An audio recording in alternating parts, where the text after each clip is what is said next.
बारामती दोस्त वार्ता यूट्यूब चॅनलमध्ये आपले मनपूर्वक स्वागत आहे। या ठिकाणी आज एक बांधकाम मजूर आहेत, ते आलेले आहेत। ते जवळजवळ 20 वर्षापासून बांधकाम मजूर म्हणून काम करत आहेत।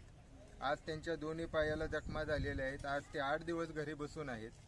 आज त्यांच्यावरती उपासमारीची वेळ आलेली आहे।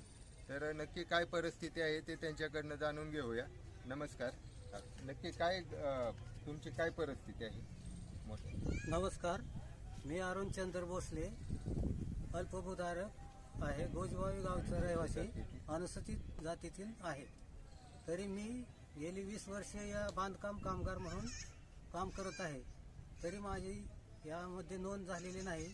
2 वेळा त्या ठिकाणी गेलेला असताना तेथे पैशाची मागणी केल्यामुळे माझ्याजवळ त्यांनी मागितलेली रक्कम नसल्यामुळे मी ती देऊ शकलो नाही। तरी आता माझ्या दोन्ही पायाला जखम झालेली आहे व माझ्यावर उपासमारीची पारी आलेली आहे।